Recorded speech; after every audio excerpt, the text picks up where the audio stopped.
Dominic Sterling hadn't trusted anyone in 250 years. He didn't need to. Yet here he sat, alone in his penthouse office on the 52nd floor of Sterling Industries at 3:47 a.m., staring at surveillance footage that made his dead heart stutter. His fingers hovered over the keyboard, frozen. The timestamp glowed in the corner. 47 minutes ago. He'd watched this clip 6 times already. It was all wrong. His office contained 47 hidden cameras. Embedded in crown molding, disguised as fire sprinkler heads, woven into abstract paintings worth millions. State-of-the-art technology, invisible to the human eye, encrypted beyond government-level security. Every whisper, every stolen glance, every betrayal, captured, catalogued, weaponized. 250 years of existence had taught Dominic one immutable truth: control through observation. After what happened in 1945, after she betrayed him, after his own progeny nearly staked him while he slept, he'd sworn never to be vulnerable again. Never to trust. The cameras were his solution. His fortress. His religion. Nothing escaped his gaze. Nothing should have. On screen, a woman stood in the center of his office. Tasha Clement, night cleaning supervisor. Her skin was luminous in the infrared feed, her posture relaxed as she held a mop in one hand. Normal. Routine.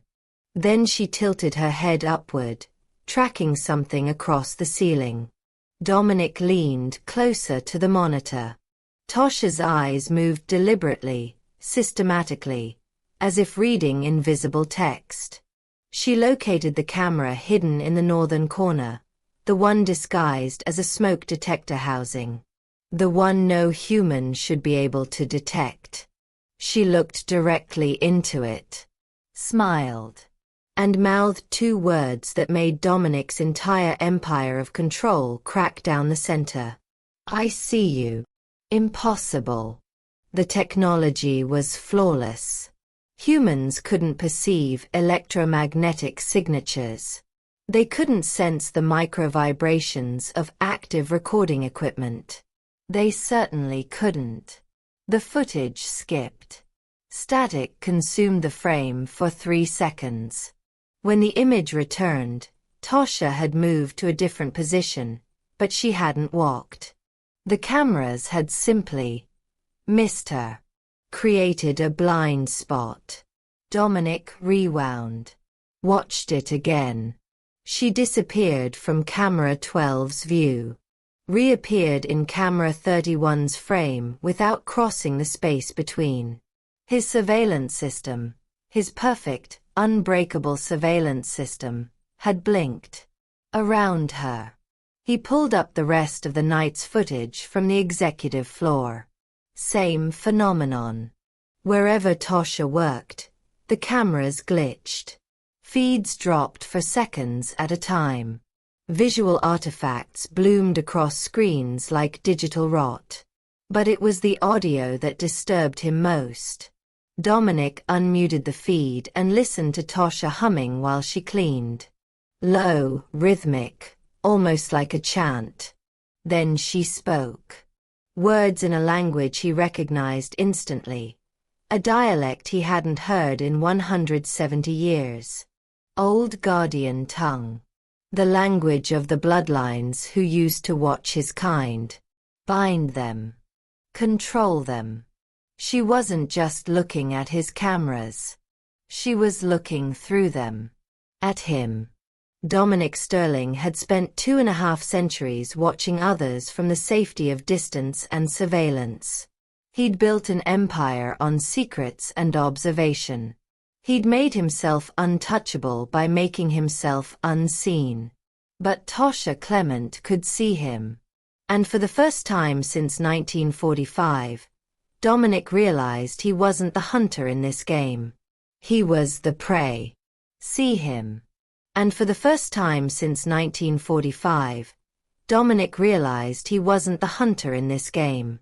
He was the prey. Dominic pulled up Tosha Clement's employee file at 4:12 a.m. The database opened instantly.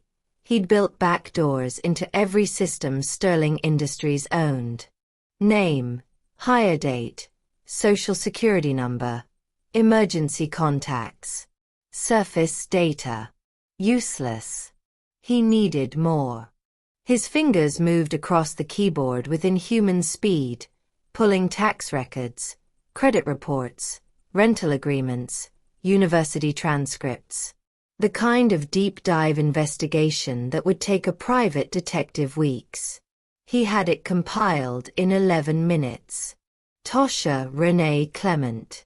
Age 29. Night cleaning supervisor. Employed for 14 months. Bachelor's degree in business administration from Howard University. Graduated magna cum laude. Overqualified for her position by a magnitude that made him pause. She should have been managing divisions, not mopping floors. But it was the gaps that interested him. 3 months unaccounted for after graduation. A previous address in New Orleans that had been scrubbed from most databases. He only found it through property tax archives. A grandmother, Althea Clement, whose death certificate listed causes natural causes, but whose medical records showed a 15-year stay at Westbrook Psychiatric Hospital. Dominic opened another window and ran facial recognition on Tosha through every camera feed in the building for the past 2 weeks. The system churned, compiling a behavioral profile. The results made his jaw tighten. Tosha appeared in 847 recorded segments. In 319 of them, the footage glitched within 30 seconds of her presence. Audio distortions. Visual artifacts. Complete feed failures. The pattern was undeniable. She moved through his surveillance network like a virus through code, leaving digital rot in her wake. He isolated a clip from 3 nights ago. Tosha cleaning the executive conference room, alone. She paused beside the century-old mahogany table, tilted her head as if listening to something only she could hear, and spoke. Dominic cranked the audio enhancement. Nokatharo to skotodi opo afton tun topo. Ancient Greek. Guardian dialect. The words his kind's watchers had spoken for centuries when cleansing spaces of vampire influence. I purify this place of darkness. Dominic's hand clenched into a fist. She didn't just sense his cameras. She sensed him. His presence, his nature, the supernatural residue he left in rooms he'd occupied. And she was actively working against it. He pulled up the live feed from the 52nd floor. Empty. Tosha's shift had ended 20 minutes ago. But his cameras in the parking garage caught her, walking toward a decade-old Honda Civic, her movements unhurried, her posture unbothered. She stopped beside her car. Looked up. Directly at the camera dome mounted on the concrete pillar 15 feet away. Waved. Dominic slammed his laptop closed. This was Vienna, 1945, all over again. When he'd trusted Katerina, his own progeny, made her his second in command. When she'd smiled at him the same way Tosha smiled at his cameras, like she knew a secret he didn't. When she'd driven an iron stake through his chest while he slept in his daytime refuge, attempting to claim his territory and fortune for herself. He'd survived. Barely. Spent 3 months recovering in a sealed tomb beneath Budapest, unable to move, unable to feed, alone with his rage and his stupidity. Never again, he'd sworn. Never trust. Never sleep unguarded. Never let anyone close enough to destroy you. The cameras had been his solution. Perfect. Objective. Incorruptible observers. They never lied. Never betrayed. Until now. Until Tosha Clement walked into his empire and made his fortress transparent. Dominic didn't sleep, but he spent the next 16 hours in what humans would call obsession. He started with Althea Clement's psychiatric records. It took 3 favors and 1 carefully worded compulsion delivered over the phone to a records clerk in Louisiana, but he got them. 47 pages of intake evaluations, therapy notes, and incident reports spanning 15 years. The first entry stopped him cold. Patient claims she can see the shadows that walk as men. Describes entities with old souls and hungry eyes that ordinary people cannot perceive. States she comes from a family of watchers, tasked with identifying and binding demons. Exhibits no signs of schizophrenia or hallucinatory disorder, but beliefs are fixed and unshakable. Diagnosis: religious psychosis with delusional features. Dominic read it 3 times. Not demons. Vampires. Althea had seen vampires. And some psychiatrist with no knowledge of what truly walked the earth had locked her away for speaking the truth. He pulled up the genealogical records next, tracing the Clement line backward through census data, birth certificates, ship manifests. The family tree stretched back to 1634, when the first Clements arrived in the American colonies from Crete. Every generation produced at least 1 daughter with the same notation in church records: chosen watcher. But it was the archive document he found in a digitized collection from the Vatican that made his blood run cold. The Purge of 1847. New Orleans Territory. Final cleansing of the Clement bloodline authorized by the Council of Elders following the Binding Wars. 17 guardians eliminated. Bloodline declared extinct. Dominic leaned back in his chair, the implications cascading through his mind like dominoes. The Clements hadn't been vampire hunters. They'd been guardians, a psychic police force capable of sensing vampire presence, speaking binding incantations, and constraining rogue vampires to servitude. For 8 centuries, they'd maintained a fragile balance between the human and vampire worlds. Until the Binding Wars, when vampires decided they'd had enough of being watched, constrained, and controlled. His kind had exterminated them. Almost. Dominic pulled up Tosha's university transcripts again, reading between the lines. Business degree. Straight A's in strategic management, organizational behavior, systems analysis. A woman who studied control and structure. She'd written her senior thesis on surveillance systems in corporate environments. The irony wasn't lost on him. She didn't know. She couldn't know. If Tosha understood what she was, what she could do, she wouldn't be mopping floors and humming purification chants unconsciously. She'd be wielding her power like a weapon. The Guardians had been trained from childhood, their gifts honed through ritual and discipline. Tosha was operating on instinct, untrained, unaware, which made her either harmless or catastrophically dangerous. He needed to know which. Dominic opened his email and composed a message to all night shift supervisors. Subject: Mandatory security briefing. Monday, 11 p.m. Executive Conference Room A. Attendance required. Then he deleted every recipient except one. Tosha would receive the email. She'd see it was clearly a trap, a private meeting disguised as group attendance. And Dominic knew, with the certainty of 2.5 centuries watching human nature, that she'd come anyway. She'd sensed him watching. Now she'd want to see what was watching back. He hit send and closed the laptop. 3 days until Monday. 3 days to prepare for a confrontation with the one thing he'd thought extinct, a woman whose bloodline was designed specifically to control him. Tasha arrived at 10:58 p.m., 2 minutes early.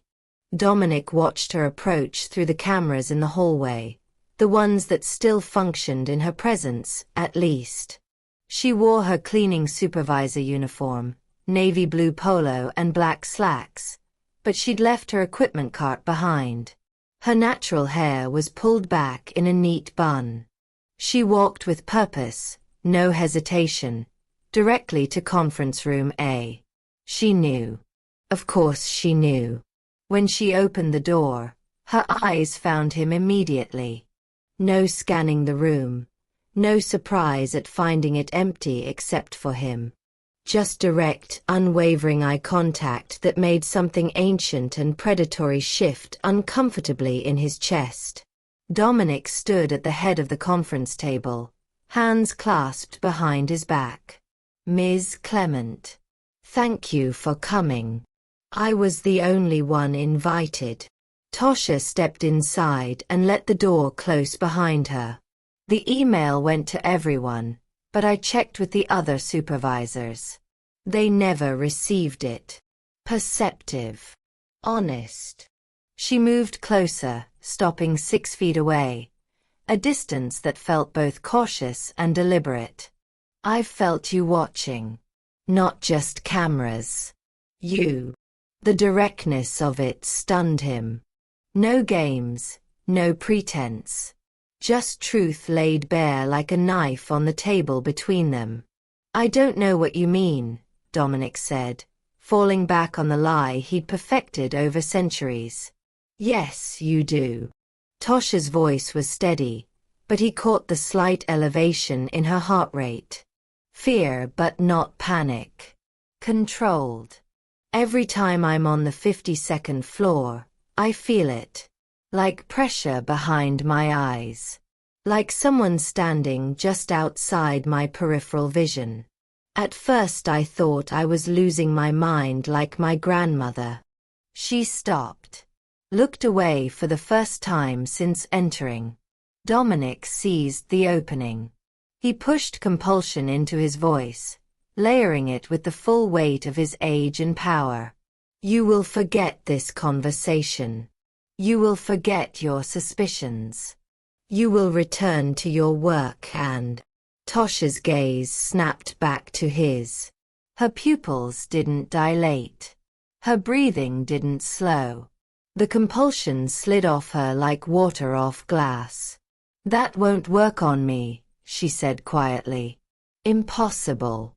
Dominic had bent the minds of generals, CEOs, senators. 250 years of practice, and this woman, this human, stood there completely unaffected. What are you? He demanded, his composure cracking. I was going to ask you the same thing. Tasha crossed her arms. But I think I already know. My grandmother used to tell me stories before they took her away. About the old families. About the things that walk in darkness wearing human faces. I thought they were just stories. Delusions that got her locked up for 15 years. She saw what others couldn't, Dominic said before he could stop himself. And I inherited it. Tasha's voice broke slightly. I've felt you in this building for 14 months. Watching. Waiting. I thought if I ignored it, it would go away. That I could be normal. But you're not going away, are you? Silence stretched between them, heavy with implications. Dominic could kill her. It would be simple. One movement, faster than her mind could process. But the Clement bloodline had survived the purge somehow, and killing her without understanding why seemed like the kind of mistake that had consequences measured in centuries. I have questions, he said finally. So do I. Then we make a deal. Dominic gestured to the conference table. You answer mine, and I'll answer yours. Honestly. Completely. Tasha studied him for a long moment, then pulled out a chair and sat. All right, Mr. Sterling. She folded her hands on the table. Let's talk about what you really are. And Dominic realized he was about to tell the truth to a human for the first time in 80 years. The surveillance became an addiction. Dominic told himself it was strategic necessity, monitoring a potential threat, gathering intelligence, maintaining control. But by the third night after their confrontation, he could no longer pretend he was watching Tasha Clement for purely tactical reasons. He watched her comfort Maria, the young janitor whose husband had left her, holding the woman's hand in the break room at 2:47 a.m. while she cried. Watched her spend her 15-minute break reading a battered copy of Ancient Mediterranean Protection Rituals she'd hidden inside a cleaning supply catalog. Watched her practice pronunciation under her breath, Catharo, Philoka, Desmios, while polishing the marble floors of the executive lobby. She was teaching herself, reaching back toward a heritage that had been stolen from her bloodline. The cameras failed more frequently now. Entire sections of the building went dark for minutes at a time whenever Tasha moved through them. Dominic's security team reported the glitches with increasing alarm, recommending a complete system overhaul. He kept deflecting, unwilling to admit the problem wasn't the technology. It was her. On Thursday night, Dominic pulled up footage from the 48th floor and froze. Tasha stood in front of a camera embedded in the emergency exit sign.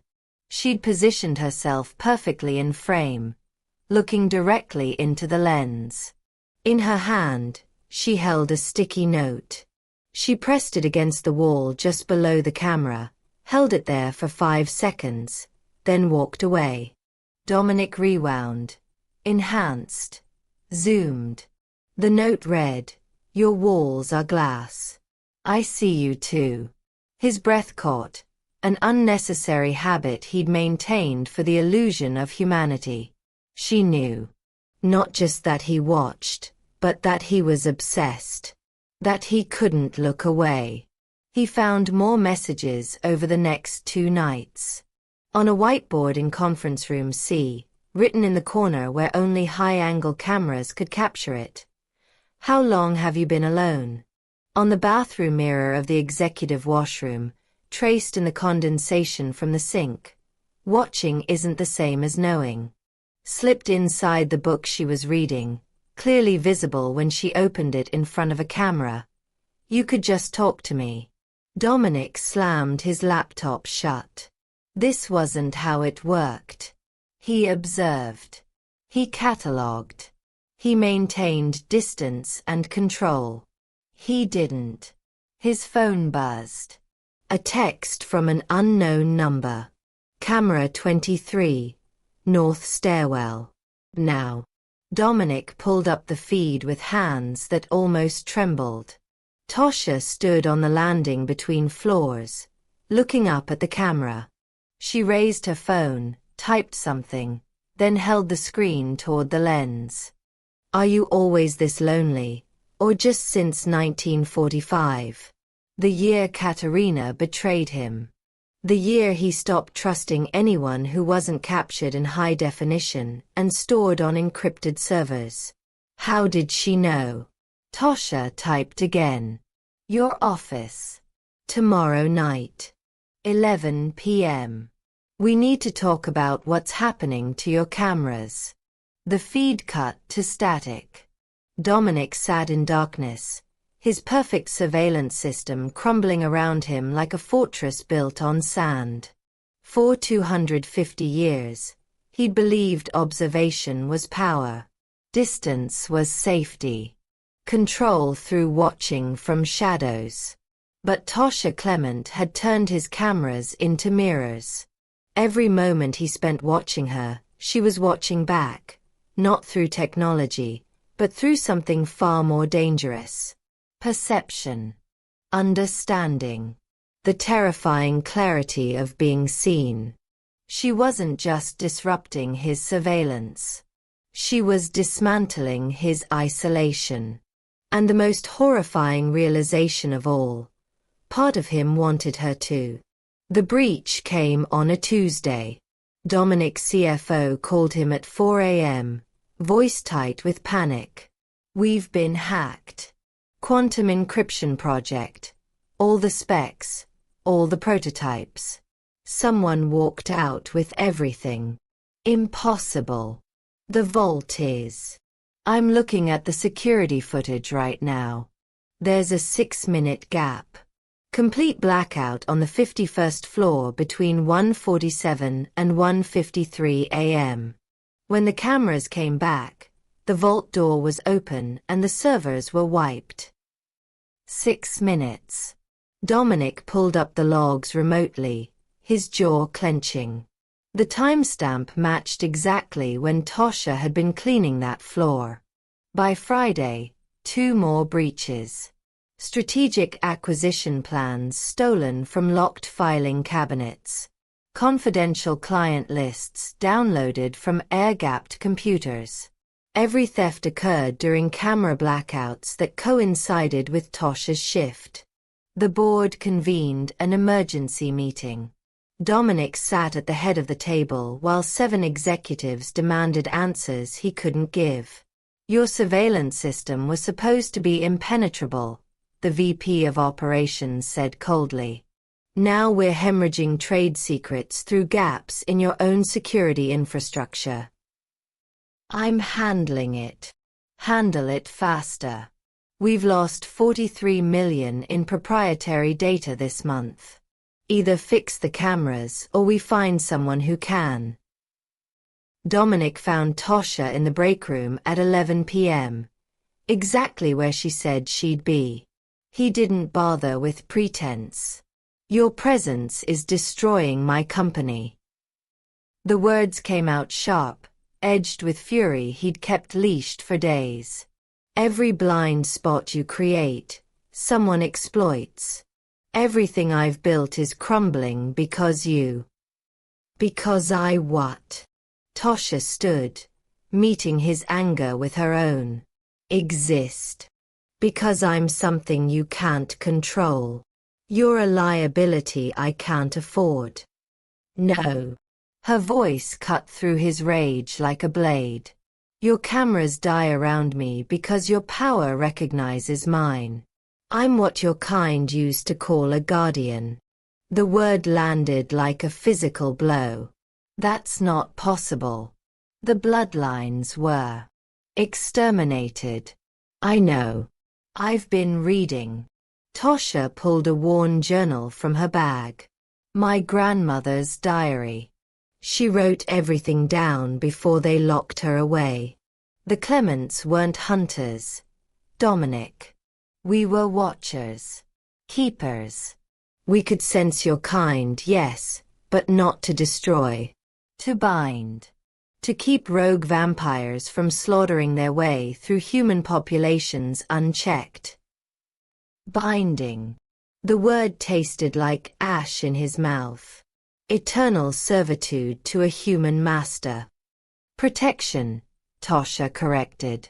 "Mutual accountability. You're afraid of it because you've spent centuries confusing control with safety. You know nothing about. I know you've watched me for weeks." Her voice dropped, something breaking beneath the anger. "Every private moment. Every conversation. Every time I thought I was alone. I know you've seen me cry over my grandmother's diary. Seen me practice words I barely understand. You've catalogued me like I'm one of your assets." The accusation hit harder than it should have. "You violated me." Tosha's hands trembled.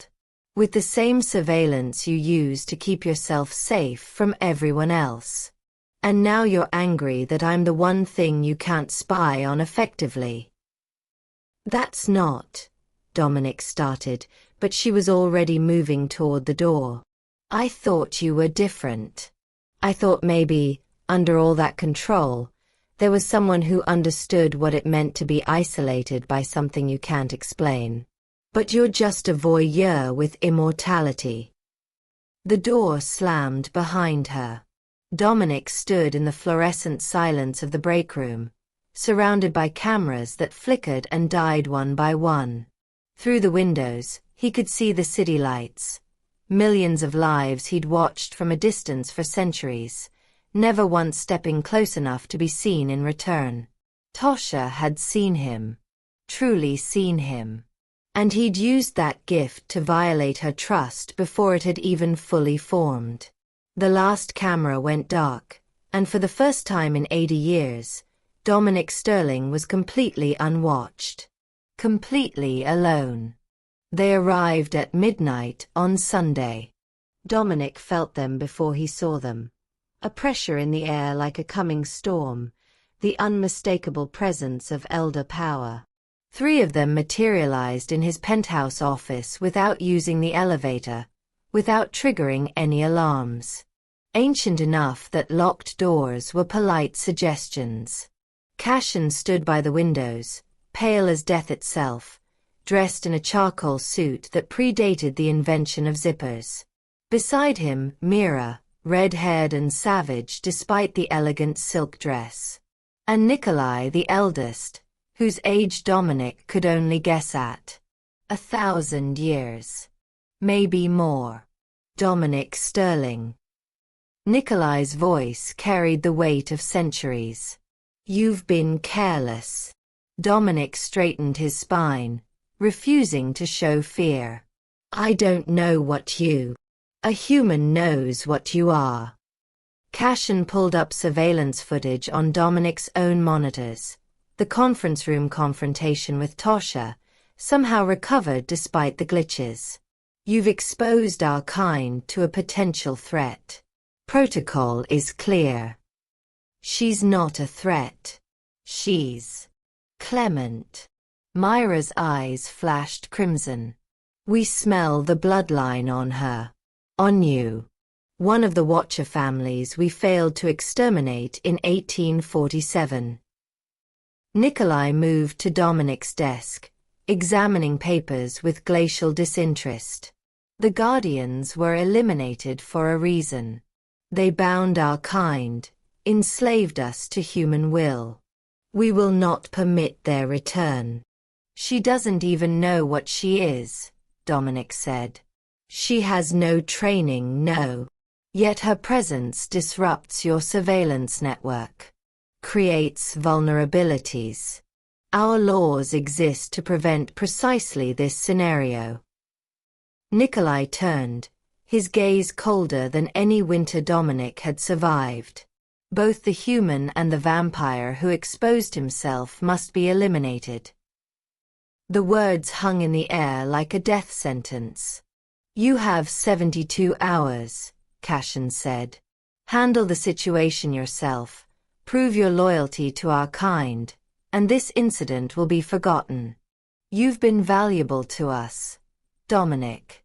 Your corporate empire provides excellent cover for our operations. Mira smiled, showing teeth. Kill the Clement girl. Make it clean. We'll verify the body and this unfortunate lapse in judgment will be forgiven. And if I refuse? The temperature in the room dropped 10 degrees. Then we execute you both, Nikolai said simply. You've existed for 250 years, Sterling. Surely you understand the mathematics of survival. One human life in exchange for your own immortality. It's not even a difficult choice. But it was. Dominic looked at the monitors. Blank screens where Tasha's image used to flicker. Remembered her grandmother's diary, her trembling hands, her accusation that cut deeper than any stake. Voyeur with immortality. She'd seen through him completely, and he'd violated that sight with his obsession. For 80 years, He'd chosen self-preservation. Chosen isolation over risk, control over connection, surveillance over trust. "No," Dominic said quietly. The elders went still. "No." Cashin's voice was lethal silk. "I won't kill her." Mira laughed, sharp and cruel. "Then you'll die together." How romantic. They vanished as suddenly as they'd appeared, leaving only the scent of old blood and older promises. Dominic had 72 hours. He found Tosha leaving her apartment building at 10 p.m., heading toward her car for her night shift. She saw him and stopped, her posture defensive. "I don't want to talk to you. You need to run." The words came out urgent, stripped of his usual control. "3 vampire elders came tonight. They know about you. About us. They've ordered your execution." Tosha's face paled, but she didn't move. "Why are you telling me this?" "Because I was given a choice. Kill you myself or die alongside you. And Dominic's voice cracked. "I chose you. I'm choosing you. But you need to disappear. Tonight. They'll come in 72 hours and you'll face them alone." Tosha's eyes searched his face. "After everything, you're trying to protect me." "It's the least I can do after what I've done to you." She didn't run. She stepped closer instead. "There might be another way." Tosha led him to her apartment, a modest one-bedroom in a building that had seen better decades. Her grandmother's diary lay open on the kitchen table, surrounded by printouts from academic databases, scanned pages from occult texts, handwritten notes in 3 different colors of ink. "I've been researching since you told me what I am," she said, moving to the table. "The Clement binding ritual. It's in here, all of it. The words, the process, the covenant law that makes it unbreakable." Dominic stared at the materials spread before him. "Binding means." "I know what it means." Tosha picked up a page covered in ancient Greek. "It would mark you as my eternal charge. Under covenant law, even the elders would have to recognize it. They couldn't touch either of us without violating accords that predate their own authority. You'd be trapped." The words felt like gravel in his throat. "Bound to me for as long as I exist. You'd give up any chance at a normal life at what? At pretending I don't sense things in the dark? At ignoring gifts that got my grandmother institutionalized?" Tosha's voice hardened. "I've spent my whole life running from what I am. Choosing jobs beneath my education so no one would look at me too closely. Suppressing instincts I thought were delusions. I'm done running. The cost would be yours, not mine." She met his gaze directly. "Your vampire powers would be leashed to my will.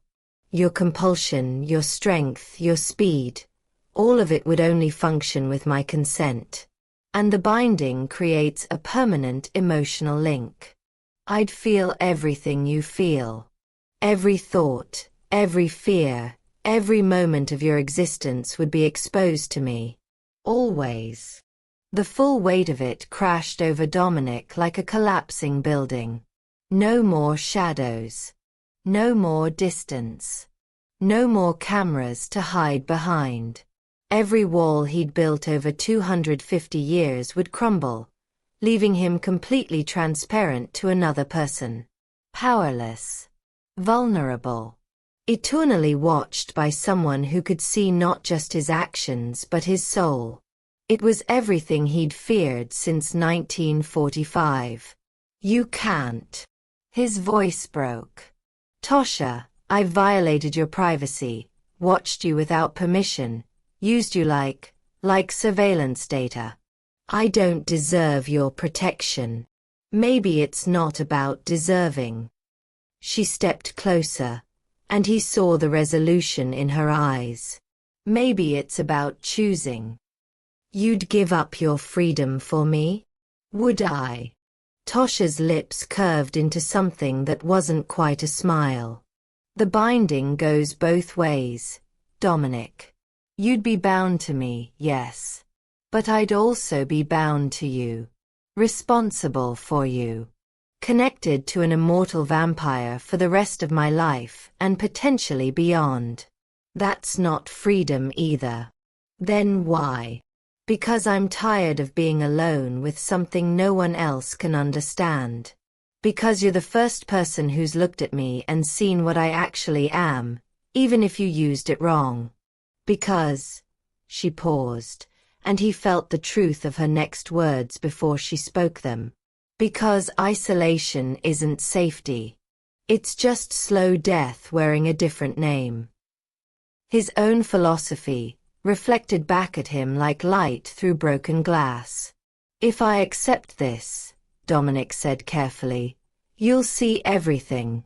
Every sin I've committed. Every person I've hurt. Every moment of darkness that's made me what I am.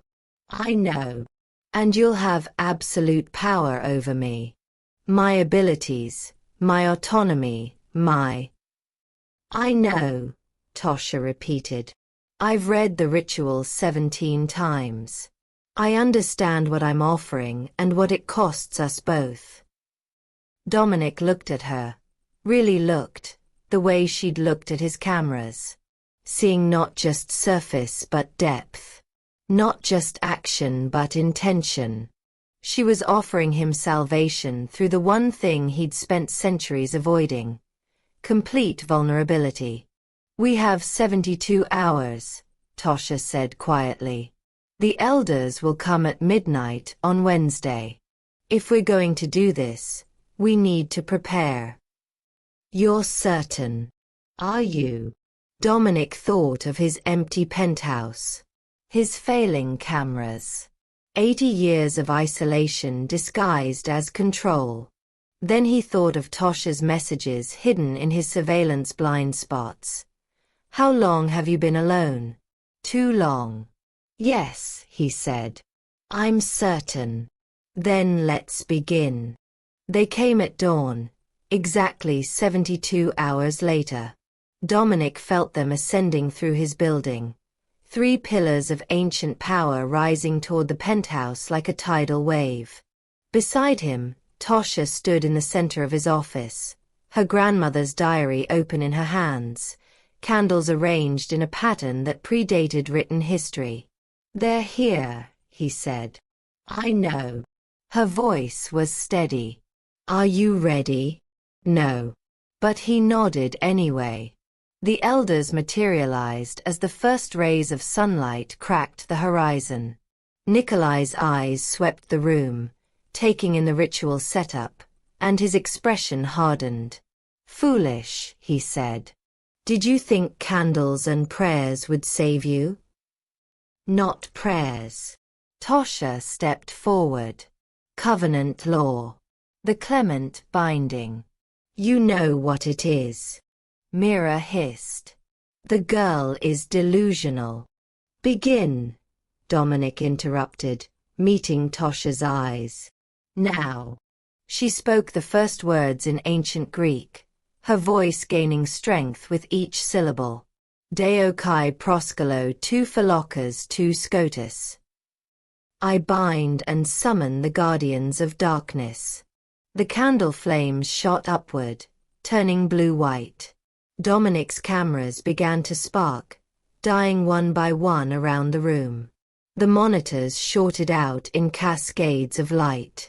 Tasha moved to him, taking his hand, and he felt the ritual pulling at something fundamental in his nature. Threads of power being rewoven, redirected. Blood to blood, she said in English now, pressing a ritual blade to her palm. Watcher to watched. He took the blade, cut his own hand, and their blood mixed as she pressed their palms together. The room exploded with light. Dominic felt his powers reverse, like a river suddenly flowing upstream. His compulsion, his preternatural strength, his centuries of accumulated power, all of it bent toward Tosha, tethered to her will, leashed by her consent. He gasped as the binding marks burned into his skin, silver-white lines that wrapped around his wrist like chains made of starlight. "It's done," Tosha whispered. Nikolai stepped forward, his expression murderous, but stopped when he saw the marks. "Impossible. The binding ritual requires guardian blood and a willing vampire." Tosha's voice carried authority that hadn't been there before. "Both conditions met. Under covenant law, he is mine, and I am his. You cannot touch either of us without breaking accords older than your own existence." Cashin examined Dominic's wrist from a distance, and something like shock crossed his ancient face. "The marks are genuine." "This isn't over," Mira snarled. "The Clements were eliminated for a reason. Yet here I stand." Tosha met the elder's crimson gaze without flinching. "Bound to one of your own under laws you cannot break. Tell your council, the Guardians haven't returned as your enemies. But we have returned." The elders vanished in fury and frustration, leaving only the scent of ozone and wounded pride. Dominic collapsed. The full weight of the binding crashed into him, not physical pain, but emotional devastation as every wall he'd built over 250 years shattered at once. And through the bond, Tosha felt it all. The loneliness that had calcified into paranoia, the shame of centuries spent hiding, the self-loathing that had driven him to surveillance instead of connection, the terror of being known. Vienna, 1945. Katerina's betrayal. The iron stake through his chest. 3 months in a tomb, alone with his own decay. Every victim he'd fed from. Every life he'd manipulated. Every moment he'd chosen control over humanity. She felt it all. "You can see everything now," Dominic gasped, his voice breaking. "Every monster I've been. Every sin I've committed. 250 years of darkness and—" Tosha knelt beside him, her own eyes wet with tears from the flood of his emotions, and took his face in her hands. "I see you," she said firmly. "Every shadow, every scar, every terrible choice. I see all of it." He waited for her to recoil, to break the bond, to run. She didn't. "And I'm still here," Tosha whispered. "I'm still here." For the first time in 250 years, Dominic Sterling let himself be held by someone who saw him completely.